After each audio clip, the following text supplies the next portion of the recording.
Hello, everyone. It's Andrew Hunt from the Bullvine. It's my pleasure to welcome you here today. We have an exciting session planned with four very insightful large herd producers who have experience working with genomic testing and leveraging it to its max. With that, it is my pleasure to introduce Cheryl Marty. Cheryl is from Zoetis, who has been help coordinating the session, is also very knowledgeable in this field, and she will be taking over and managing the presentation from here. Great. Well, thank you, Andrew, and thanks for the opportunity to bring a group of producers together who I think will have a lot of great insights, and they'll be able to share with you what they have done to make genomic testing successful in their dairies. That's probably one of the biggest questions we get is how do you use the information, and all four of these herd owners have done it. They've done it for quite a few years, and they are now seeing the results of this. So they have some great information to share today. So if I go into the presentation, so as Andrew mentioned, we're going to first of all start off with each of the producers that will do an overview of their herd. I'll talk about, first of all, how I selected the panel, and then they'll go through their presentations, and then at the end we'll have the question and answer period. So how the herd owners were chosen, basically I was looking for long-term clarified testing herds that, they've been using a whole herd genetic strategy on the female side of things. So, of course, bull selection is always going to be important as well. But these producers have then taken that to the female side because that's half of the genes that are entering in the next generation. So it's a very important part, and it is a whole herd strategy. They also have different strategies. So you'll hear a little bit variation or different strategies that each are using. So I was looking for some diversity in that way.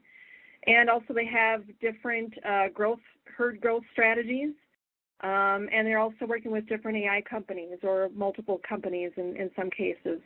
And so just looking for some diversity in what they're doing and also long term. So the four producers that we have with us today are listed here. So we've got Brian Fiscalini from Fiscalini Farms in California. You can see Brian Houin also has joined us from Homestead Dairy in Indiana. We have Paul Van Warmerdam from PH Ranch in California, and Simon Vanderwoody from California as well. And all these are well over 1,000 cows, some approaching 4,000. They've all started at least in 2011 or 12, so they've been doing this for 4 or 5 years. And most of them are also utilizing our new offering called Clarified Plus, and all of them do raise their own heifers in some regards. So with that, we'll get started with Brian Fiscalini from Fiscalini Farms. So Brian, I'll let you take it away from here. Okay, thank you, Cheryl. I'll speak a little bit about our business and kind of the statistics, I guess, the numbers that we're working with. So we do milk 1,500 cows 3 times a day, and up there it says there's 1,500 replacements. There's actually about 1,300. We've maintained between 12 and 1,300 for the last 3 or 4 years. We've got a dairy farm and a cheese plant, so there are 25 employees kind of directly related to the dairy farm and maintenance of that. And then we have another 20 employees in our cheese plant. So we got about 45 people total. We run, ideally I would love to be running right at 90 pounds all year long. We do have a little bit of a summer effect. Our cooling isn't perfect out here, and we could use some improvement there. But we maintain between 85 and 90 pounds per cow all year long. Pretty decent fat. I'd like to see an improvement in protein, but we're running 3.6 and 3.1. Somatic cell count and bacteria counts, we maintain those pretty well. We do bed with composted manure, so that's a challenge that we have to manage. Obviously sand bedding tends to yield some better bacteria results. We farm about 530 acres, which is one of the many reasons why we started genomic testing. Is in our area of California, the value of our land is inflated, in my opinion, but nevertheless there's a lot of competition for farmland where we are. And there's about 60 acres for sale by one of my neighbors, listed at $42,000 an acre. So it is really, really important for us that we grow as much feed as we possibly can, because all of the feed that we have to then purchase is going to be more expensive in our local area, because rent for land and the value of land is much more expensive than other parts of the country. Then, yeah, a little bit more, I guess, we've been in business since 1914, so I am the fourth generation family member that's involved in managing and owning the business. And for the last 4 generations, I guess we really have focused on genetics, but until the technology of genomics was available, the reliability of the data that we were working with is nowhere near what it is today. But I can remember my father and grandfather always picking, top bulls. We never looked at semen as an expense, more of as an investment.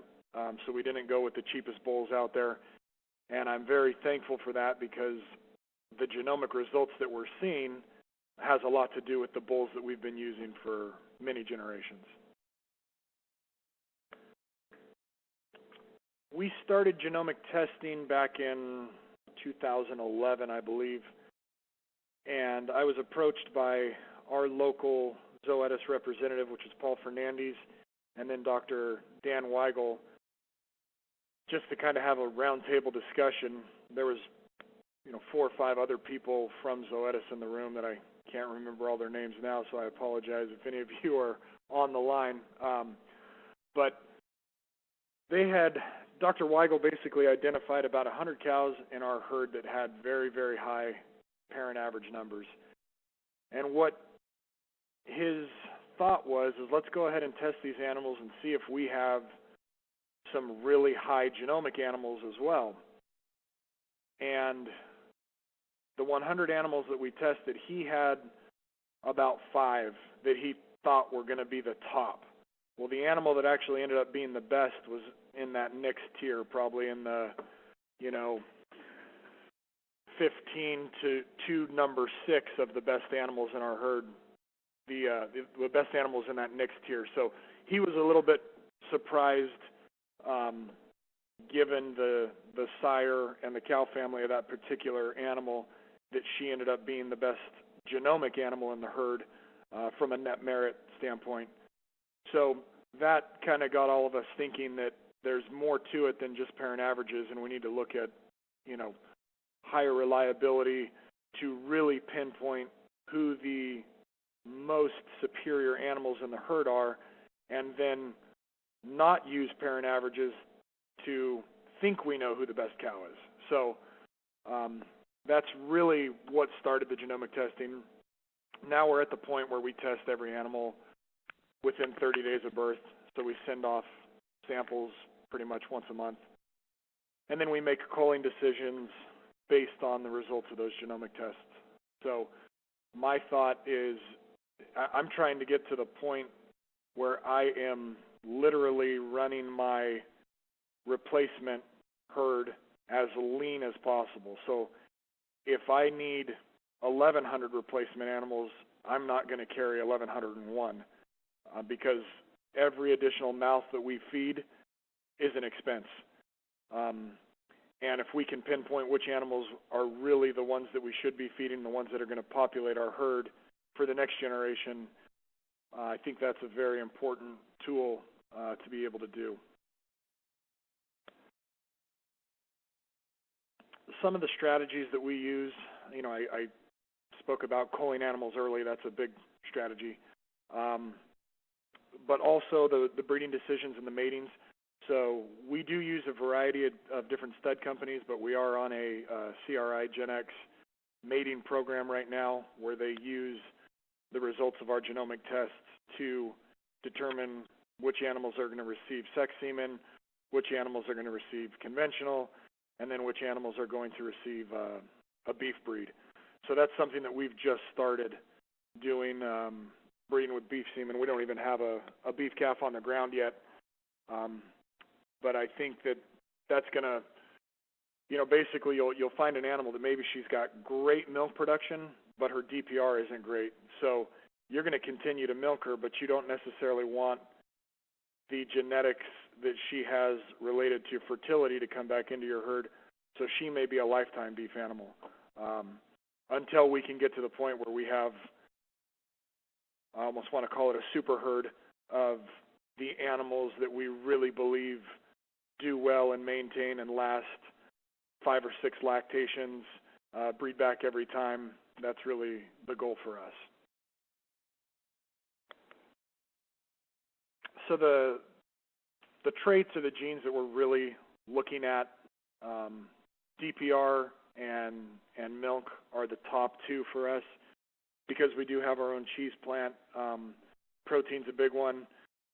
We do look at cheese merit dollars a little bit, but my thought is if they've got high milk and they've got high protein, everything else kind of seems to fall in line. Then obviously we're looking at somatic cell count, somatic cell score, and productive life, which again, if you've got high DPR and high milk, low somatic cell count, you're going to have high productive life because if you breed back, you last. If you give a lot of milk, you last. And if you have low somatic cell count, you last in a herd. So they all tend to be interrelated in some way, but those are the big 5 that we look at. Some of the changes that we've noticed since we've been genomic testing and then been able to use the results of that test, we've seen a significant savings in feed, obviously not to the milk cows, but to those heifers that we don't have to raise anymore because now the animals that are entering the herd last longer than 2 lactations. They make it into their 4th and 5th, so we are able to run our heifer population more lean. Our preg rate has increased by using DPR as one of the metrics that we cull on. So really low DPR animals, we really don't even mess with them. They're gone. We've also seen the herd dynamic change in that when we started genomic testing in 2011, 44% of our animals were in their first lactation. Today, we've got 25% in the first lactation and 55% of the animals are in their 3rd lactation or beyond. So that's been really, really great for us. It's also made us improve our cow comfort, our hoof health. When you've got older cows, you have to really make sure you're taking excellent care of them. So we've had to step up our management game on the cow comfort side as well. And then our cull rate went from about a 43 down to a 31. So all numbers that we're very happy with now. And with that, I will introduce the other Brian that's in the group from Homestead Dairy, and he can talk to you about his experience with genomic testing. Thanks. Thanks, Brian. So this is Brian from Homestead Dairy. I'm going to come at it a little bit differently, but in the end, we're going to be the same as the other Brian. So yeah, we're currently we're milking about 3,200. We've got 3,800 mature animals. Since I've been on the farm, we've been trying to take advantage of technologies where we see fit. So we've got Appy Farm on all 3 of our farms. We've got Appy Lab at our main farm where we have all the fresh cows. I've got Cow Manager, which is the heat detection system on our heifers. We installed calf auto feeders last year that have been working out fantastic. And then off our main dairy, we've got a methane digester that we're using to create electricity. And we're currently hoping it would be finished by now, but we're in the process of building a large robotic facility. So that's kind of a little bit of a background.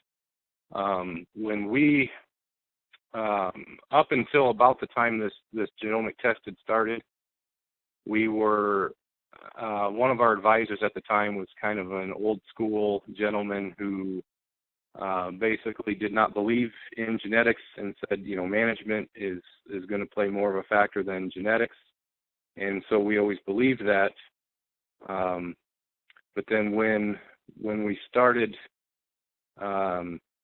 we were selling some heifers to export, and I started looking into it. My Zoetis rep was trying to convince me that it was worth it, and we ended up testing a batch of like 50 animals and realized there was a pretty big difference. And so we first started testing springers, and so that way we would make sure we'd sell the right ones. And when we found out that in the first group of springers, half the ones we wanted to sell had sex semen in them, we decided we needed to test before we made these breeding decisions. And so then we started testing a group of springers and a group of pre-breed heifers until we ended up working all the way down.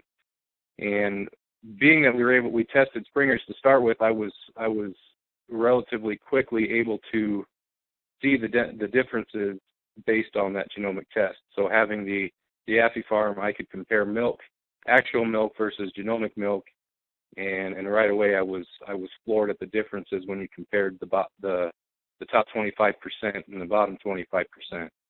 And so that gave me the confidence to know that it was working. And so we started making, at that time, so we've really only been AI breeding for about 10 years. So I knew the genetics on my herd was probably below average. And so I wanted to make sure that we were somewhat of an early adopter on this to kind of help bring my herd up above average. And so when we first started, we immediately would do not breed the low genetic heifers, the bottom 10%, and we just raise them for beef. And then we did that for about a year, and then in the meantime we were breeding sex semen to our top heifers and conventional on the kind of the mid range.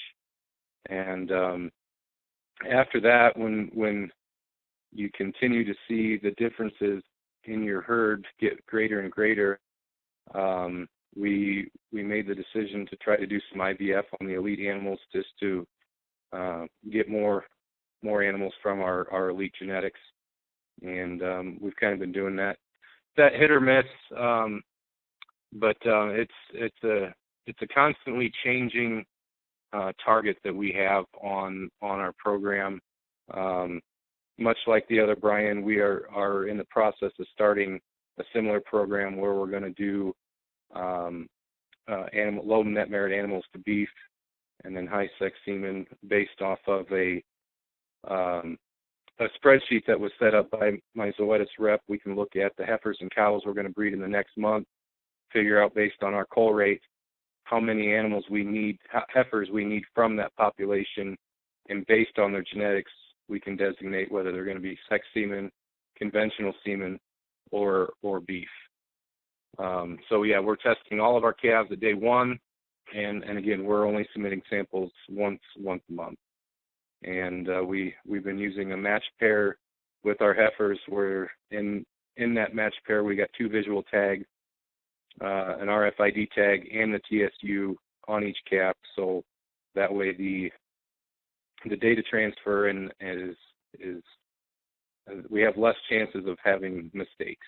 So that's kind of why we're doing that. So yeah, we import and export everything in the dairy comp. Oh, I already talked about the Excel macro helping to rank the animals. We have been using select sires. Probably about 99% of them are select sires, and then we will use on the heifers, it's based on genetics alone, and we have been typically just using net merit. Sometimes, one time we were doing just pounds of protein and productive life, because kind of like Brian said, some of those things follow each other.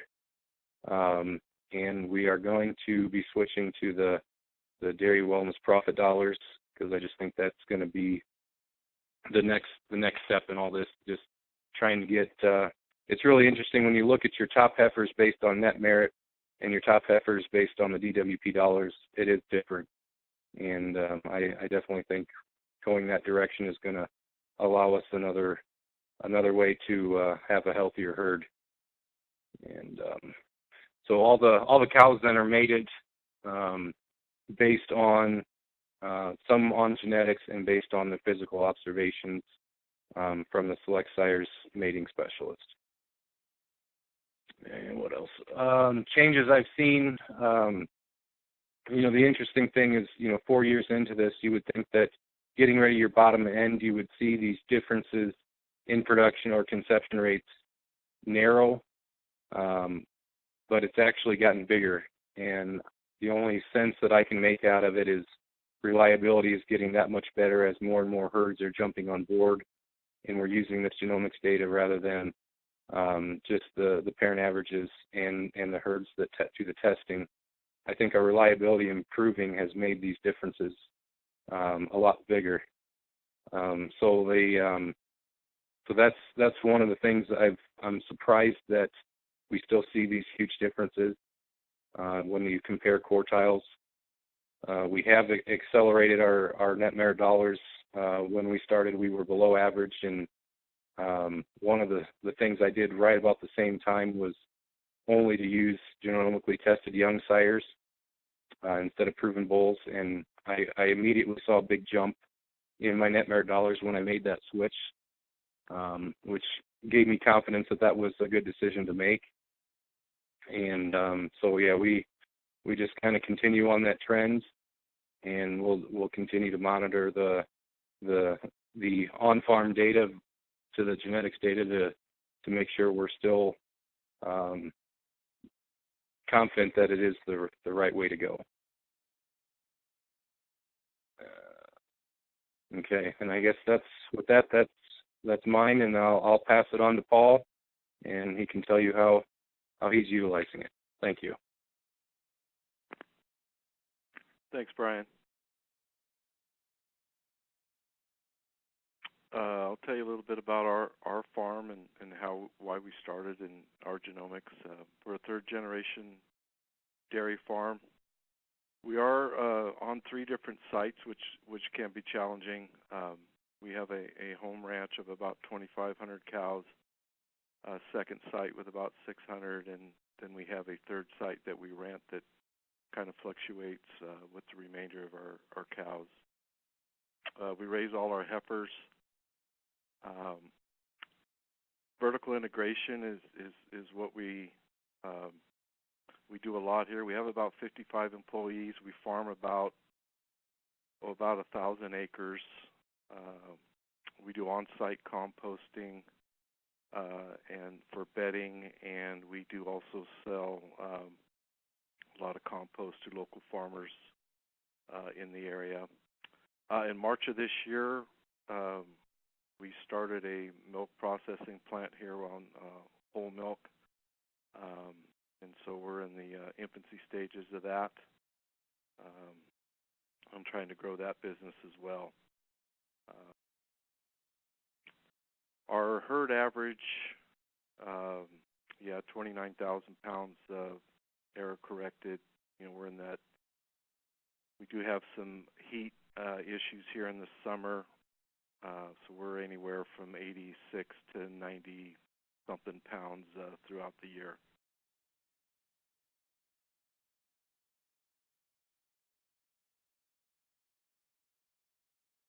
Why we started using genomics was we sat down with Paul Fernandez and looked at our overall, made a plan and a strategy, and one of the things we were dealing with was, you could talk parent averages, but it seems like compliance on actually having accurate data. I mean, if you don't have the data accuracy, parent average doesn't do you much good. And it was very interesting, the early tests on and trying to improve that accuracy. And with us being on 3 different sites and 3 maternity pens and I just felt like the genomic information was absolute, and your decisions based on each animal were just, the reliability was just, I just didn't think it was, I thought it was a no-brainer. We also wanted to improve herd health. Felt like we've been a closed AI herd for so long, and I think a lot of, before my wife and I took over, I think a lot of the genetics was based on production, and I wanted to bring in the health traits and maybe bring in some other family lines and breed a little bit more away from production and get the herd health increased throughout our herds. So.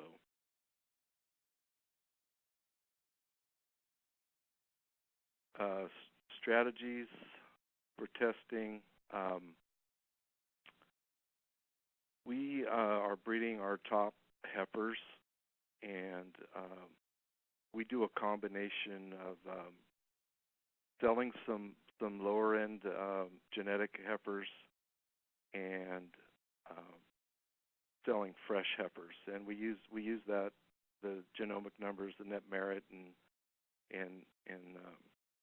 the other indicators that have been mentioned by the Bryans to evaluate which ones.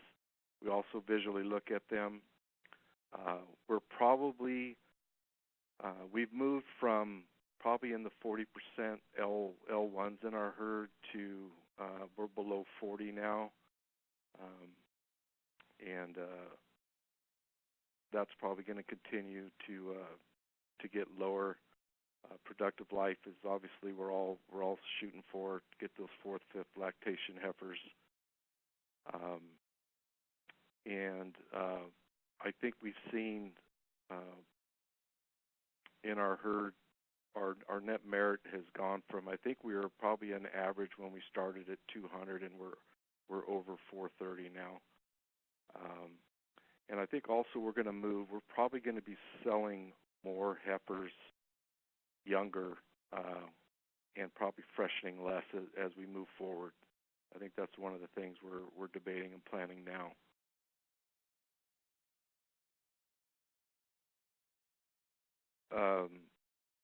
The results we get, we pull them into a spreadsheet. We look at all their traits. We evaluate ones that we want to sell.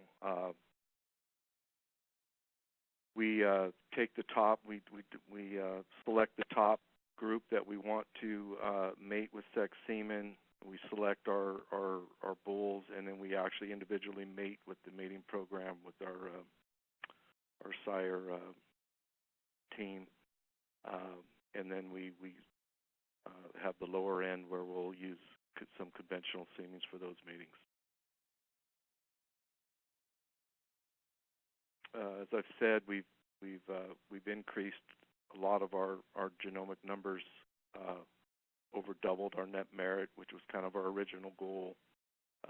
We're constantly evaluating what numbers we're looking at. We are looking heavy at daughter preg rate now, and we are also evaluating, looking at the Dairy Wellness Profit Index also, and looking at possibly moving to that as well.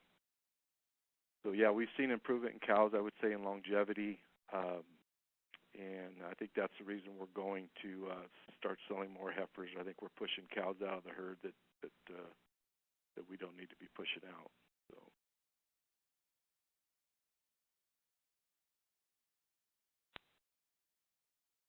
And at this time, I'll hand you off to my neighbor, Simon. Good morning, everyone. Simon Vanderwater from Homestead. So I started my business in 1994. My grandparents immigrated here from Holland in the late 40s. My parents went out on their own in 71 and started a dairy, and my wife and I went out on our own in 1994. So I'm kind of third generation, kind of first. I've never really taken over a business. And then in 2005, I did partner with my parents, and we built a new facility here in Merced. We currently milk about 3,200 cows, a single site. We did start a second site last year of 600 head, And what we've seen with that is we're bringing all the heifers. We bought a herd for that second site. We're bringing the heifers over here and bringing them into our genomic program, and it's been pretty striking to see the difference in the net merit of our home herd versus the purchased herd. So it's just an interesting process. We do have about a 28,000 pound rolling herd average. That's not fat corrected, that's just flow. Currently we're at about 3.8% fat, 3.3 protein, and very consistent in the 50 to 60,000 somatic cell score. We do bed with just dry manure. We do not compost. We don't use sand. I think a lot of that just has to do with milker routine. We do a lot of training for our employees, and I think a lot of that shows up in the milk quality here. We have a 26% annualized preg rate on the herd. That's up from 5 years ago. I was probably around 14 or 15. We have done a lot of environmental improvements. We add a lot of fans. It is a newer facility, so airflow is good. And we've also focused pretty heavily on DPR since starting our genomic program. And I think that, along with the environment, shows in good conception rate. 33% cull rate, it's right what we target for. We target for 30 to 35. And so we're annualized for the last 2 or 3 years, probably right around that 33 number.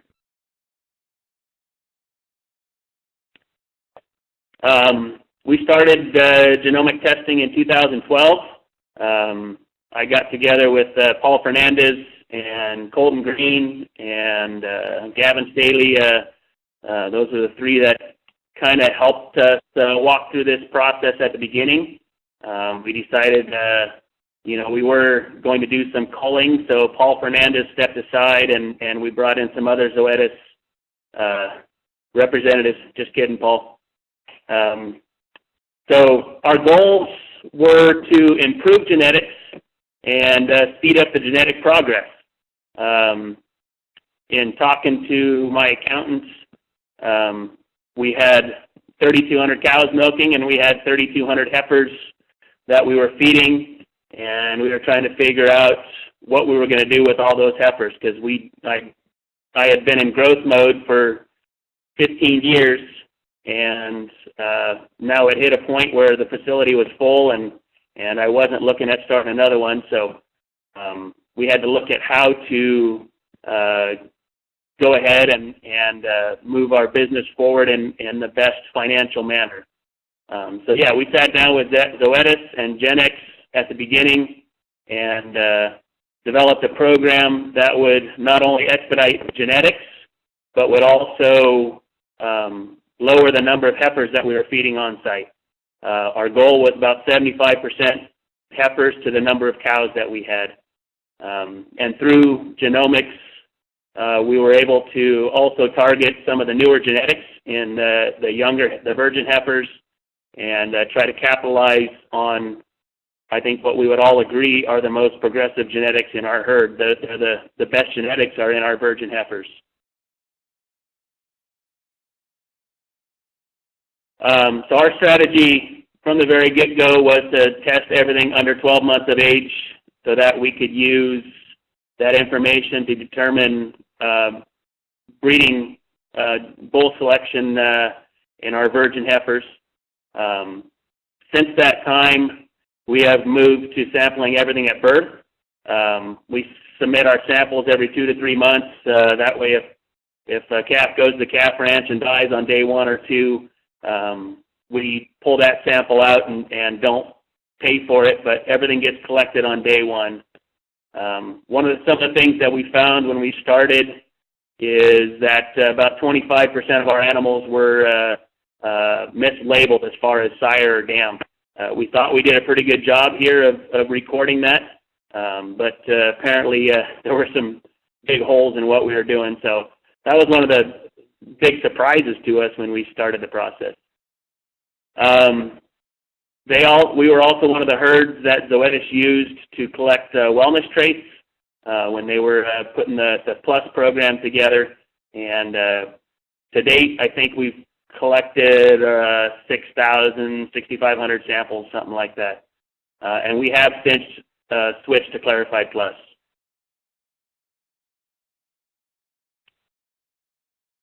So our goal from the very beginning was to bring that heifer population of 3,200 down to about 2,200 to 2,400 heifers, and to capitalize on the genetics that we had so that we didn't have heifers pushing profitable cows out of the herd. We based our decisions on, at that time, all of our non-genomic tested animals. We used the GPTAs, times bred and milk production, to determine who was going to get bred to Angus. And about half of our milking herd is bred to Angus and has been for the last 4 years. Today, about 20% of our lactating cows sex semen.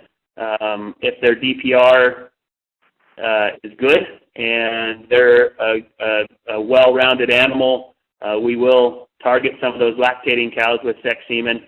And about 80% of our virgin heifers are bred to sex semen using the dairy wellness profit dollars, net merit dollars, protein, and DPR.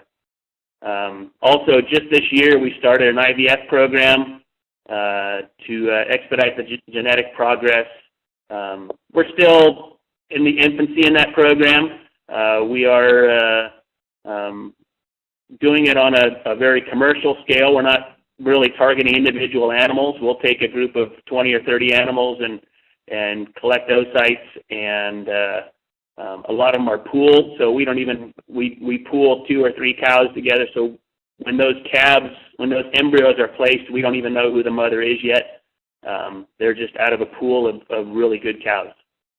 So we're exploring embryo sales, possibly live animal sales. We are going to grow our heifer population a little bit with the second location that we have. We can use them, and we're exploring the possibility of selling genomically tested animals from a kind of a proven herd. Someone starts a genomic program and they realize that their DPR is really low, and they want to buy a load of heifers that's really high DPR. I think there may be potential in the future for something like that, and if not, I have facilities to milk them as well. So those are just some of the things that we're kind of thinking outside the box and looking at possible new ventures down the road.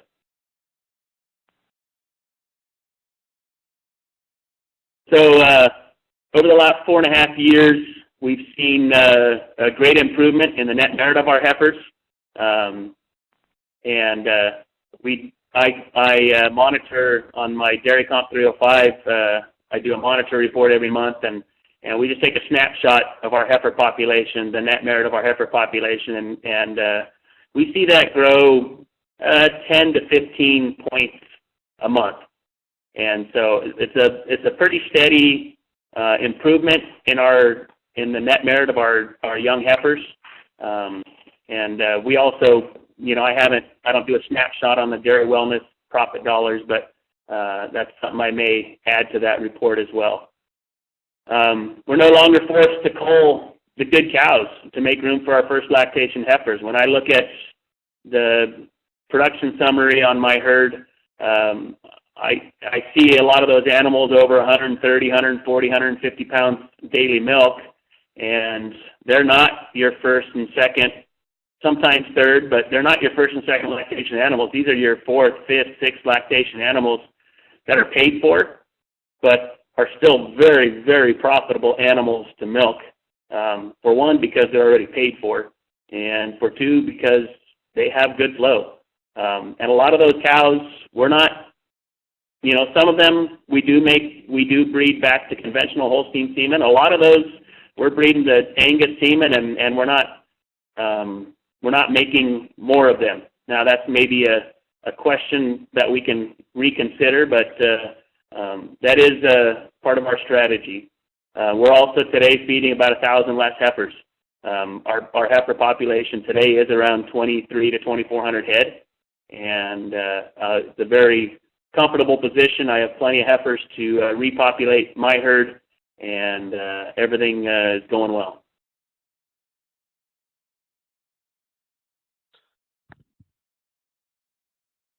Thank you, Simon. I appreciate you doing that. This is Andrew Hunt from the Bullvine, and I ask everyone to please send in your questions. I do have quite a few here already that we'll start working through, but if you have more questions, please enter them in the chat box or email them to webinars@thebullvine.com, and we will get to them. One of the first questions we have is, a lot of you cited your improvement in net merit or in certain genomic metrics.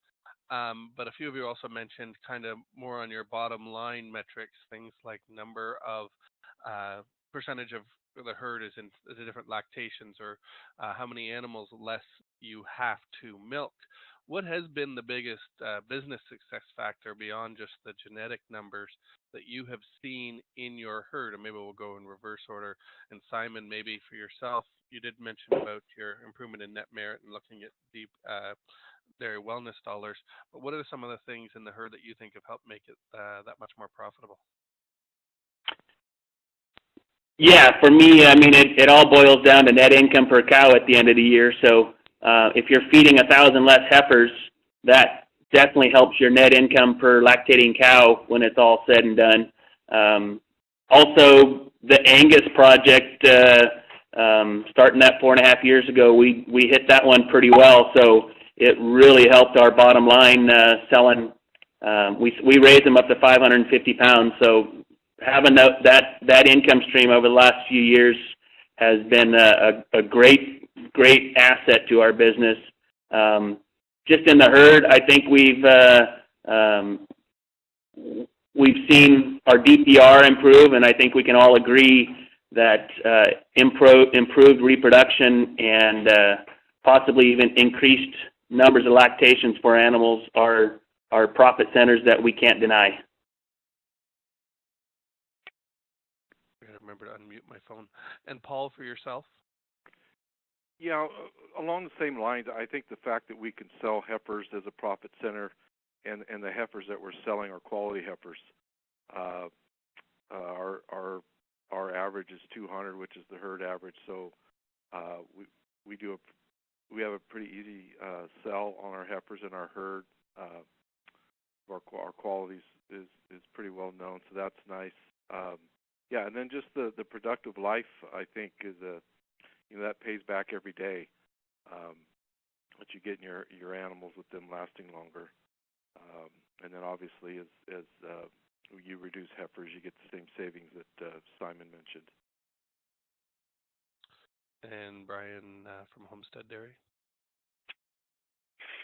Yeah, we're kind of in a different situation. I've just been basically trying to keep an eye on differences between the quartiles, and overall in the entire herd, our main dairy parlor is getting kind of old, and we're wanting to, and like the other Brian was doing, focus on cow comfort, and that's why we're building this new facility, and I'm anticipating seeing a huge benefit once we get these higher genomic young animals into this new facility. I anticipate some probably better results than I can even predict.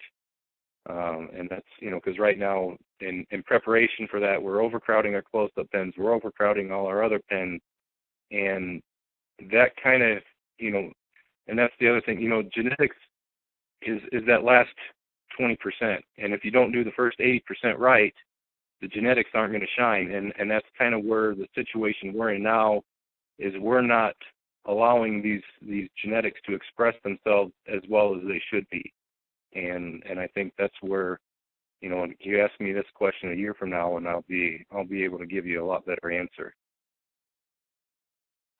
And the last, Brian. Yeah, I gotta agree with Simon. What it really boils down to is money coming in and money going out. So if you are improving, overall herd milk production, and you're decreasing feed costs going out to animals that aren't producing any milk, then that's the most tangible result of genomic testing. And then, back on kind of what Brian had just mentioned, is it's going to be really interesting for all four of us to see here in the next couple years just how rapidly we are able to improve our herds. I mean, you've seen what we've been able to do in the last couple years, and I think that was just scratching the surface. So the next 3 or 4 years are going to be really what's going to be really exciting. Now, a question that came in is a lot of you have also made animal comfort improvements along the way. It's sometimes hard to tell how much of that is to genetic improvement, how much of that is to improvement in facilities or in management.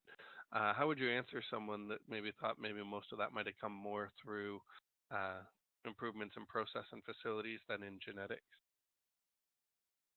Brian, we'll go the other order. Brian Fiscalini, if you feel that how much comes from management and how much comes from genetics.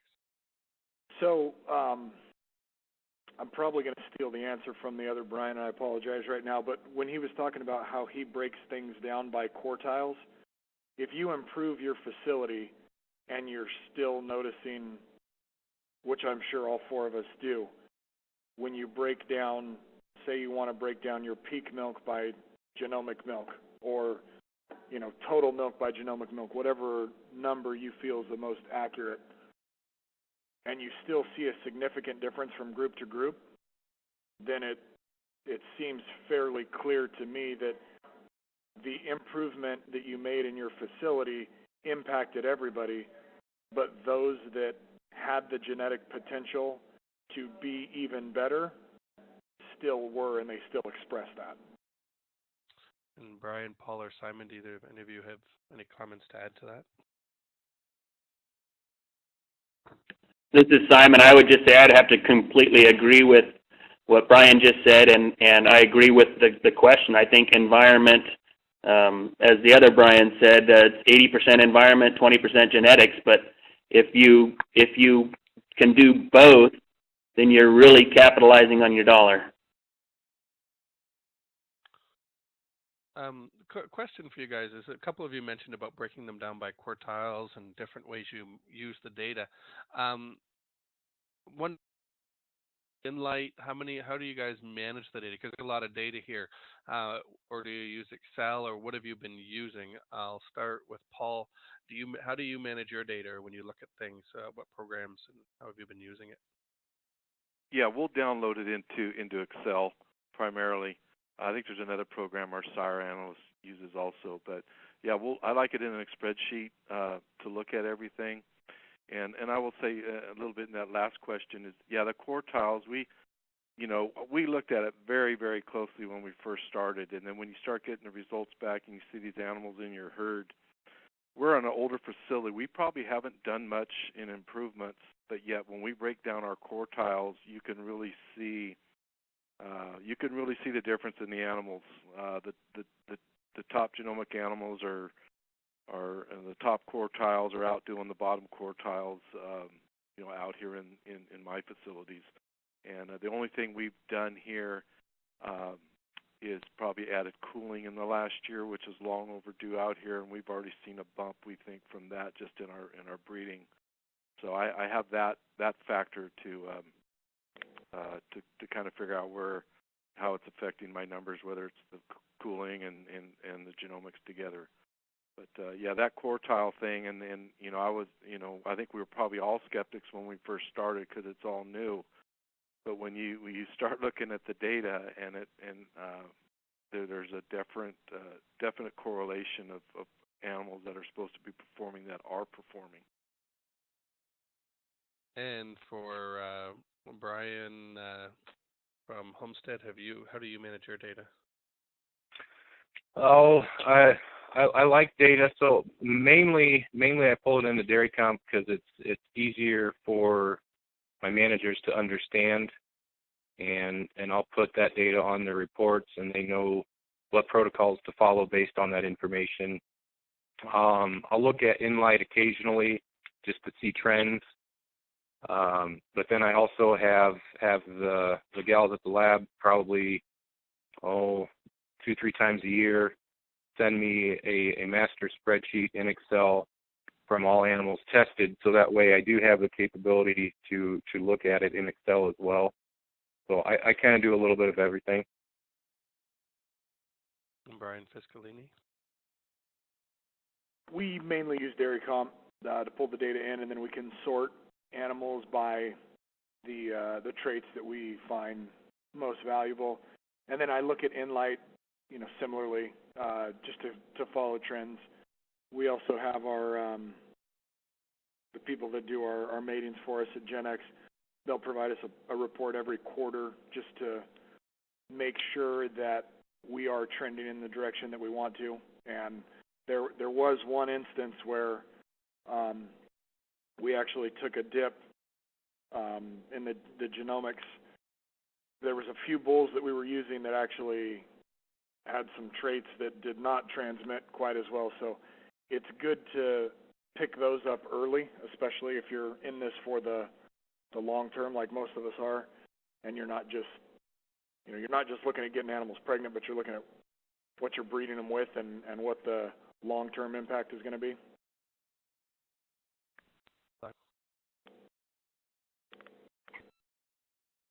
I think you said Simon, so I'll go ahead and answer. I use mostly Dairy Comp. I will, when I get the results back from Zoetis, I will put them in, use the Excel spreadsheet that they come in, and sort by a few different parameters just to kind of see some of the outliers. Say if I want to see the group of polled animals that I have and how they're, what they look like, I can do that through the Excel spreadsheet that comes from Zoetis. But I don't import all that information in Dairy Comp. I have about 10 items that we imported in Dairy Comp, and through that I can run, pretty complete lists that give me a pretty good snapshot of the animals that we're looking at. And so I use that. And then my GenX rep uses all that data to come up with a breeding strategy. Now, a good question came in here that we kind of get often is when you're comparing your data, when you look at the parent averages, and a couple of you referenced this in your presentations, when you looked at the parent averages and then when you looked at the genomic test and the differences there, are you finding that working from the genomic test compared to the parent average is worth the investment as opposed to just working off parent averages? Have you noticed a big difference between the two numbers? And I can work for whoever has maybe done that. We'll start with Brian Fiscalini. So I've even wrestled with that in our mind as well, because there are similarities in parent averages and the genomic result that you get. But you got to look at, with parent averages, what's the best reliability you're going to get. You're going to get 33%. And then I think Paul mentioned that if your parent averages aren't correct, then the genomic test is going to let you know that. So you could be working with parent averages that are of even less reliability. Maybe you're only down to 15% now because you only know the dam and you don't know the sire, or vice versa. So the reason that I feel genomic testing is crucial to our business is the reliability in itself. You're able to make decisions with more information, and the reliability of that information is better than anything our industry's ever had. And Brian, Paul, or Simon, do you guys have anything to add to that? Yeah, I guess I agree. That the parent average is only good when it's correct. And like Paul said, we were in the same boat. We were having 15 to 18% errors, and I actually, I've got that fixed now. I went to the breeders. They know when they make mistakes. I go to the maternity guys when they make mistakes. So, I've got that down to about 6%. But you still, if you weren't doing the genetic tests, in even at 6%, when you multiply that over a couple of generations, yeah, your reliability is not very good. And the other thing is, I've had twin heifer calves that will be 200 net merit points apart. And so, yeah, I don't even look at parent average anymore because, the reliability is not there, and it, it's just telling you an average of that cow. Well, if you have the same parentage over 100 animals or 50 animals, however many, you're going to have huge variation. And so this discerns that variation, so you know exactly what it is. Another question that came in is, what age are you culling your heifers at? Maybe Simon, what age do you guys make your culling decisions or the seed stock that you're selling off decision? Like I said, that's not part of our program. We just don't make the heifers in the first place. We breed 50 to 60% of our lactating cows to Angus. So our strategy from the very get-go 4.5 years ago was to not make the extra heifers. And greatly reducing expense by doing so. Paul and either Brian? Yeah, this is Paul. We sell our heifers usually bred anywhere from 5 months bred to springers. And Brian from Homestead? So it's kind of been a moving target. We started selling springers, and then when we knew we were going to be expanding, we were selling, the last 2 years we've been selling fresh heifers. And an interesting story there is the one farm that was interested in buying our heifers, when he found out we were genetic testing, he got really nervous that he didn't want to buy my genomic junk. Well, my Zoetis rep then took my bottom genetic animals off of Dairy Comp and showed how they're performing and compared it to what he was buying from other dairies who weren't testing. And my genetic junk was still outperforming this other dairy. And so he reluctantly started buying animals from us. And then, of course, as time went on, those genetic junks were getting better and better. And, 6 months later, there was still more of my animals in his herd than what he was buying from another dairy. So that's a pretty funny story. But yeah, since the end of June, we've stopped selling fresh heifers, and we're kind of holding on to them, and so that way we've got animals to fill this robotic facility. And Brian Fiscalini?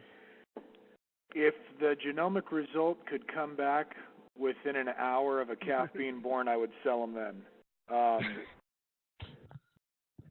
Our facility, we are as tight as it can possibly be when it comes to our heifer area for heifer calves and for replacements.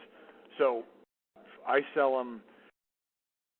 basically sell them at about 90 days because no one wants to buy a calf that's still on milk. The stress of moving, transition, doesn't work very well. So as long as we can wean them and get them on a good solid TMR for about 30 days, then I can get rid of them. I'm not looking at, and I could be missing the boat here, but I'm not looking at maximizing the amount of money I'm getting for that heifer calf. I'm looking at maximizing the amount of feed I'm saving by getting her out of our facility as early as possible. Certainly maybe a program similar to Simon's where he's using a little more beef, maybe something to consider down the road as well. One of the other questions we have here is the health and wellness traits. A lot of you mentioned production, but you also mentioned about the longevity and long-lasting cows, and just there you mentioned about feed costs, and obviously labor efficiency is always key, and that brings me to the wellness traits. Of the four of you, which ones are you guys using the new dairy wellness traits or the dairy profit dollars? Brian Fiscalini, have you started using it? Yes, we've been using it. I think it's still fairly new, but when we do look at the animals that do have, because we've been testing for a long time, so we've got 2,500 or some odd samples since we've started. And one thing that Paul Fernandez and I did look at, the last time he was out working with me, was we looked at some of those animals that had very, very low wellness dollars, and a huge amount of them were no longer in the herd. So, for various reasons. So I think that it's going to be just as reliable and just as important as milk and DPR and all the other things we're looking at. But I think it's in its early stages right now, and we just don't have enough data yet. And Brian from Homestead. Yeah, I agree with that completely. It's still early in the game, and we were one of the herds that they used to make that data as well, and so I set up a meeting so they could explain to me on my herd and then using a dairy comp backup, the differences in these diseases based on that information.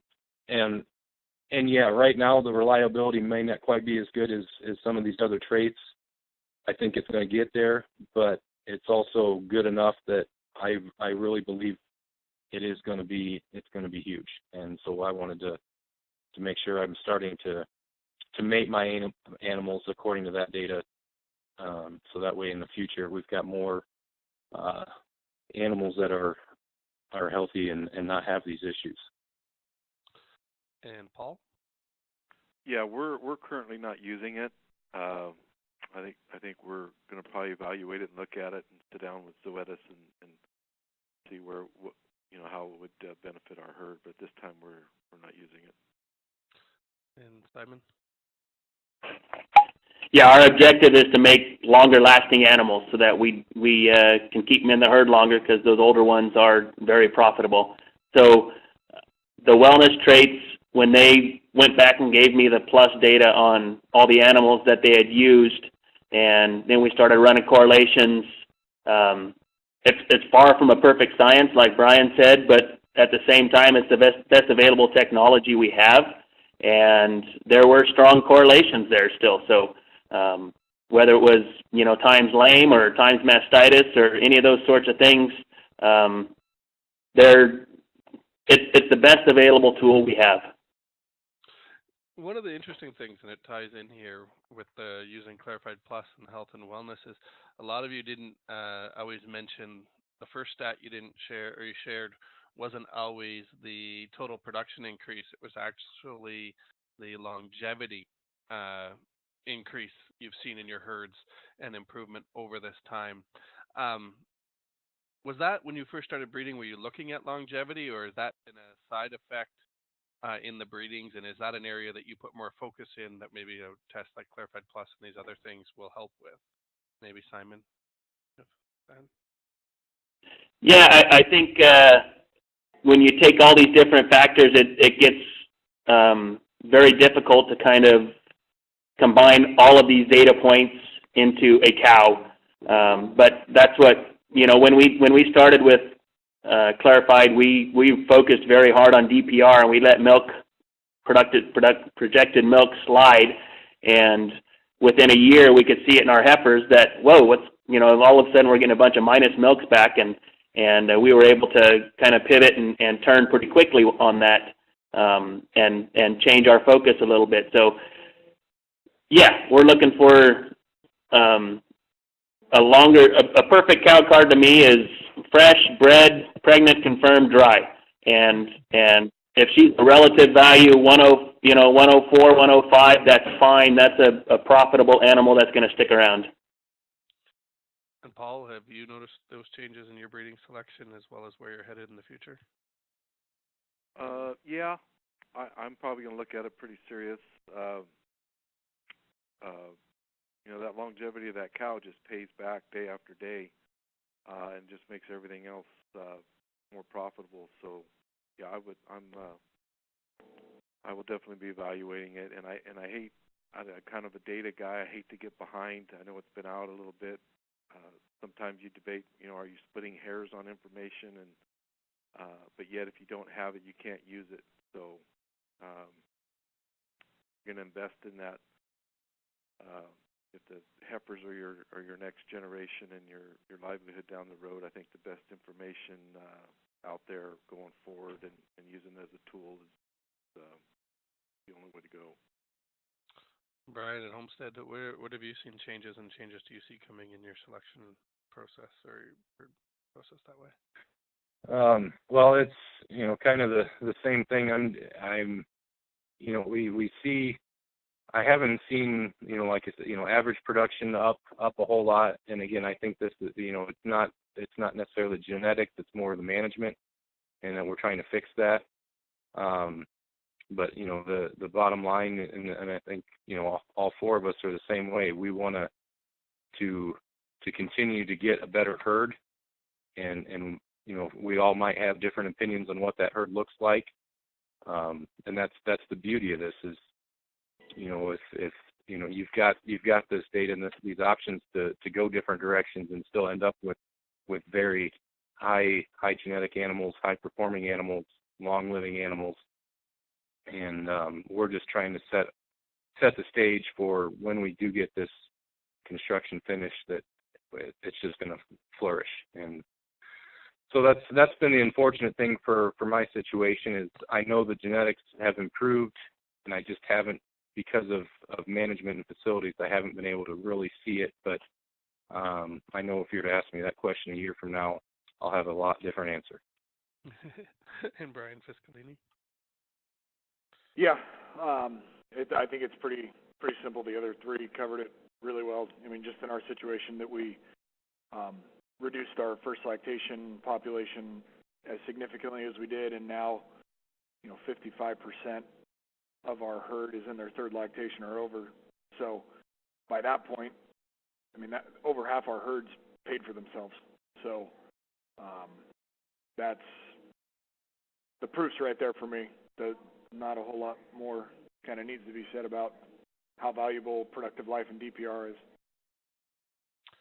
And an interesting question that maybe comes after it is, especially since you've started testing your herds, how much do the conversations around genetics and your herd management, how much have they changed since you started testing, genomic testing? Brian done quite a bit there. Do you notice it taking a big role in the overall strategy development of your herd now that you look at these tools and have you started genomic testing?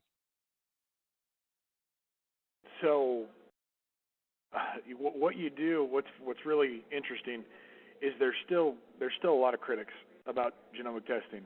And on a dairy farm, you've got certain consultants you work with. You got your herd veterinarian, you got nutritionists, and for so long, I think we've all just been looking at, okay, what is the average? What is your preg rate, right?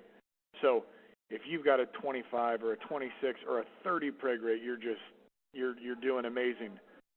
But when you run a report for your veterinarian or for your nutritionist for your preg rate, for daughter preg rate greater than 1, and it's a 35, then they look at it and they say, okay, there's something else there. There's something else going on, because this industry's been working on averages.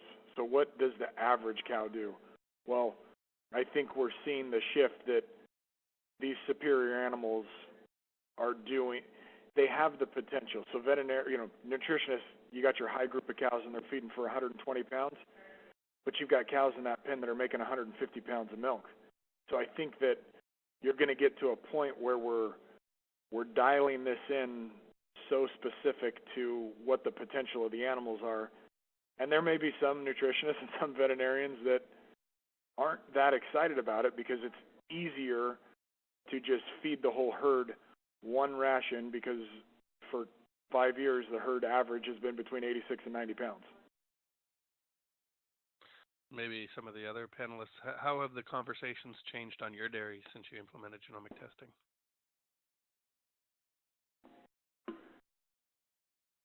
Maybe Simon? Sure. It's just something that we look at as we're looking at animals. We're again trying to make better and better animals all the time, and If a cow comes in with mastitis and she's a minus 50 on her net merit or 100 on her net merit, I'm going to be less prone to treat that cow than a higher net. These are averages. It's not a perfect science, but I do look at net merit when I'm making these cow side decisions as well. And Brian? Yeah, we kind of do the same thing. We'll look at that information when you've got either a sick calf or cow. You look at that and maybe make the decision not to treat rather than to treat. We also did have one kind of a sad story, but the best genetic heifer I've ever tested was a little bit abnormal, and so I had my calf guys basically baby her, and I just got her last week to an IVF facility, so we can hopefully, because she'll never make it as a dairy cow, hopefully get some embryos off of her. So that's definitely not something I would have done 5 years ago. And Paul? Yeah, I would along the same lines. It's another tool in the toolbox. We're evaluating a sick cow or something. It's part of the evaluation now. What are we going to do with that animal? That's the one thing nice about having the individual data. It's there on our handhelds. It's in our computer. At our fingertips. It's just another tool in the toolbox, whether it's a sick animal or a heifer decision or a fresh cow decision. So yeah, it is part of the conversation now. Interesting. I would be wondering, with each of you is, we're entering the end of 2016, we're coming into 2017. It's usually a time of the year when everyone is starting to set goals or look at their scenarios for 2017. We'll go through each of you, but how many of you set goals that are related to the results on your testing, say net merit goals for herd or different metrics that way? How many of you set them, and if so, which ones kind of are your goals for next year? Simon, do you set them, and if so, what are your goals? Yeah, sorry, I don't set them. I just strive for continual improvement. Okay. Paul? Yeah, same here. I really don't set goals. We're evaluating bulls based on their information, and we're matching and sires and up individually here. So I don't set goals. The numbers turn out where they are, but I know we're picking good bulls with reliable numbers. And Brian from Homestead? Yeah, kind of along the same lines. We don't really set goals on we want to improve our net merit by this many dollars a year. But it's just, making sure we're continuing to improve. Brian Fiscalini? Yep, same as Simon.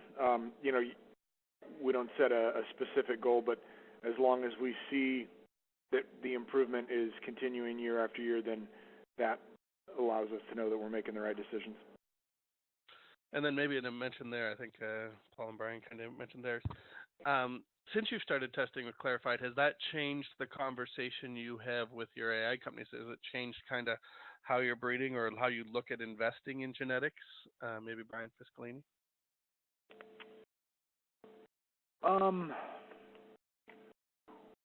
We've never really used cheap semen, I guess.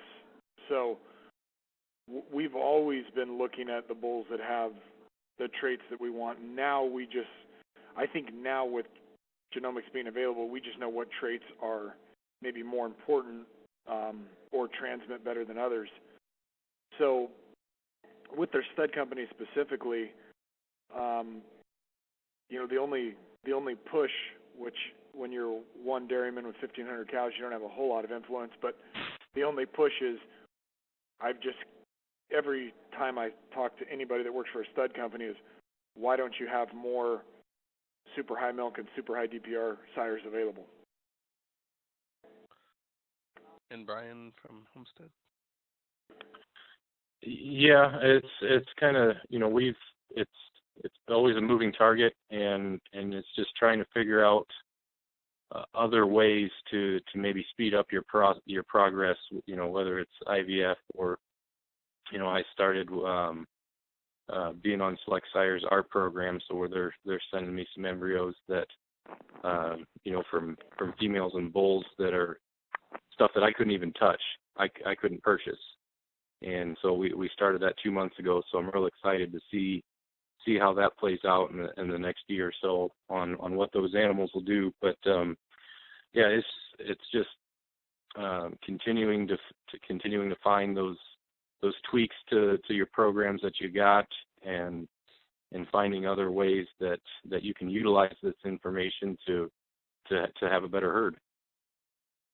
Simon?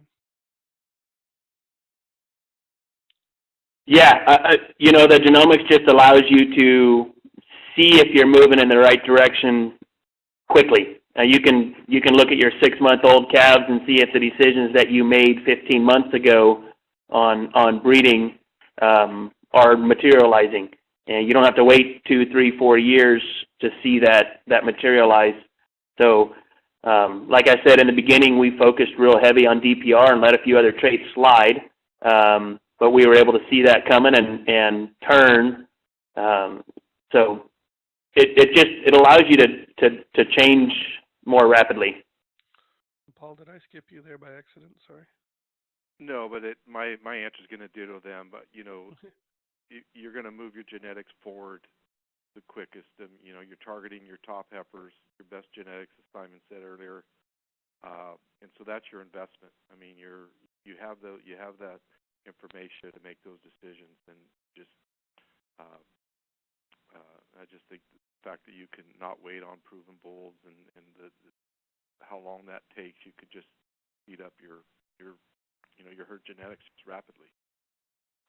And now a bunch of you had mentioned about using sex semen and on a certain percentage of your herds. Do you think you'd be able to run programs like that if you didn't have this, if you weren't genomic testing? So you are very, very selective in who's getting your premium semen and versus who's getting your beef. Does genomic testing and using Clarified and Clarified Plus part of that a must for that program for you to be able to be successful in doing that strategy? Maybe start with you, Simon. No. In fact, when we started that strategy, we had no clarified data.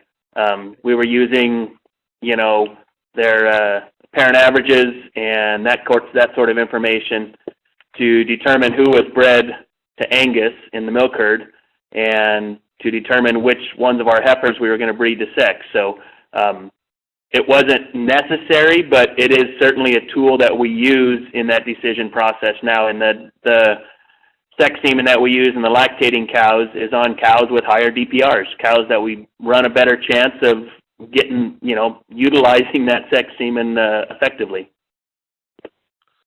And others that are using sex semen, Paul, are you using sex semen a fair bit or not? Or? Yeah, we're using sex semen on the upper echelon of our heifers, and that. So we'll analyze the data and yeah, I was never a proponent of sex semen. I never used it initially when it came out, and when we went to the genomic testing, then we implemented it. So yeah, I would say without it, we probably wouldn't be doing it. And Brian from Homestead? Yeah, we were using sex semen before, just to try to get more females out of our heifers. Some for expansion purposes and others just for calving ease. And I guess having that genetics data, I think it does give you a better utilization of it, so you can just target the ones you want. So we were using it before, but it definitely makes it more worthwhile.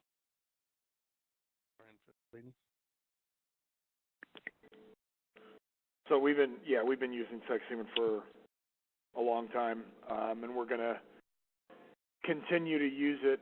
What I think is going to be our future, and genomics has been a big part of making that possible, is I would guess that within the next 12 months, we won't have a single unit of conventional semen on the farm. Everything's either going to be embryos, sex Holstein semen, or beef. Okay. One kind of last question for everyone is, what advice would you give to dairies that are considering to start genomic testing, and kind of what your experiences were going through it and what the results you've seen? Like, what advice was the key thing you would tell people to considering it? Maybe Brian Fiscalini.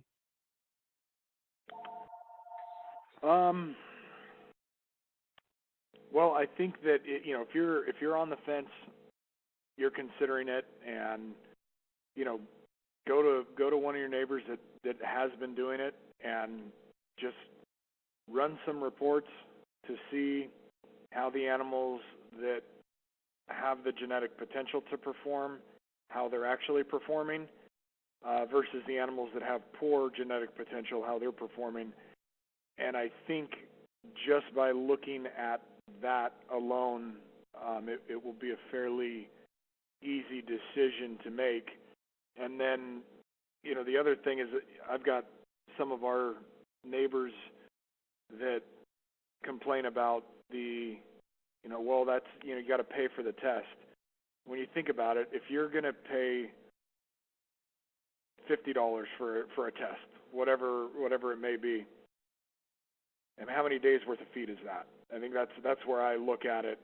And if I can get those animals off the facility, when you're landlocked like we are, and you don't have a few thousand acres to farm, and you really have to be on top of your expenses, and feed being the largest one, that's anyone else that's in that similar situation, that would be the motivating factor for me. Brian from Homestead. Yeah, Brian said it pretty well. I mean, that's definitely a good option, or you just, if you're willing to test a few animals yourself just to see what the differences are. Maybe cows that are good cows are producing a lot of milk versus some that aren't. Just kind of ease into it. We all kind of probably did the same thing. And once you've got the data there that you believe is worth it, then it's pretty much a no-brainer. And Paul or Simon, do you have anything to add to that? Yeah, I would concur with those guys said, but also for me it's that data reliability, and that may differ depending on your operation. But I would suspect that your data is not as accurate as you think it was. It probably hit me in the head like a sledgehammer, and you're making decisions. I just don't think you can make good decisions with bad data. So for me, that's the advice I would look at. I would test a group of animals, and then I would see how it comes back. Track it down. Is it your breeders? Are they entering the wrong sire, or is it the maternity pen with the wrong tag? We kind of inched our way into that, and then you just slowly evolve, and the reliability just keeps coming back to me. And then I think it depends on what your goals are. I mean, are you trying to grow, not grow? Do you have we have a pretty good size lot here. We can have extra animals. We grow a lot of feed. I can raise animals and sell them and make a profit. So I think a lot of that goes back to your constraints on your own farm, but there's a lot of options with data. But for me, it starts with the reliability. Simon, anything to add? Yeah, the piece of advice that I always try to offer guys is to have a plan. You got 4 smart guys here on the phone that have all used genomics successfully and in different ways, and there's not one correct way to use it. And I would just encourage anyone that's considering it to have a plan before you start. What are your objectives? How are you going to get there? And surround yourself with good people. And this is not something you have to go alone on. I'm constantly leaning on people who are smarter than me and surrounding myself with them. And there's a lot of opportunity out there, but have a plan before you start. I'm in here. And I think a couple of you were in this mode. A lot of people always think of genomic testing is for when you're culling animals, but this one gentleman asked a question about, I'm not culling, why would I genomic test? And there was a couple of you that were going through expansion mode, but still genomic test. Maybe explain why you were genomic testing, even though you were expanding. For the two of you, I think that was Simon and Paul. I think we're going at one point.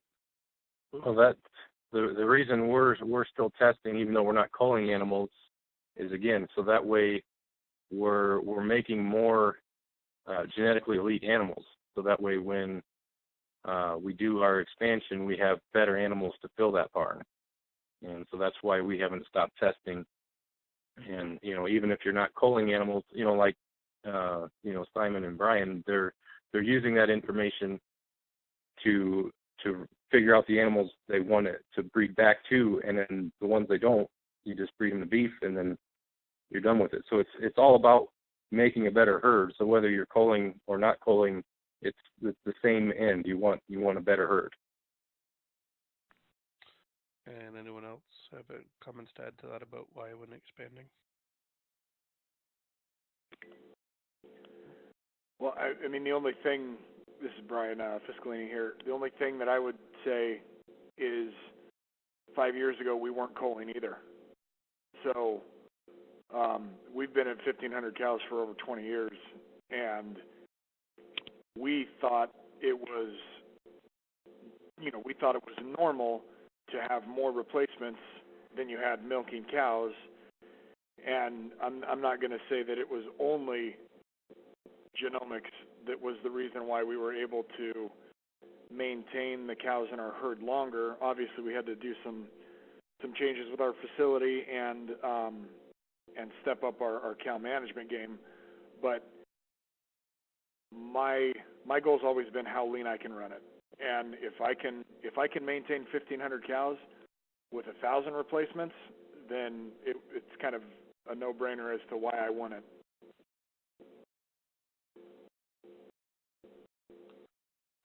And then just one question that came in here is, what is your calf death loss or calf mortality rate? Do you guys know that off stat?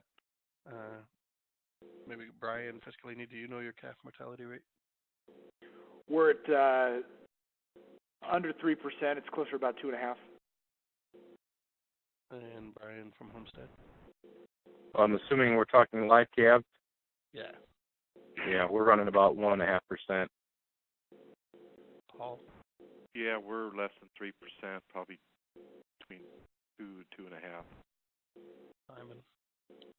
1.6. Something tells me they have that metric in front of them. Okay.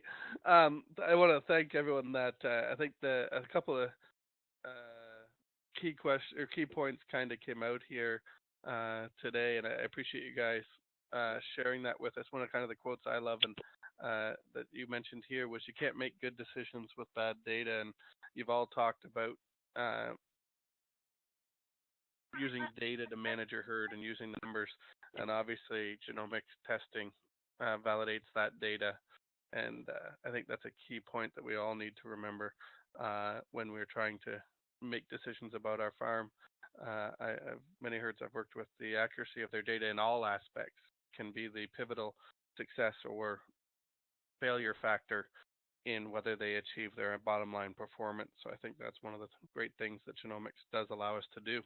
I want to thank each of you, Brian, the two Brians, as well as Paul and Simon, for sharing your insight with us. I know we went a little over time, but there were a lot of questions that come in, and I appreciate you guys taking that extra time, as well as taking time in general today to answer the questions for us and share information about that. So thank you guys.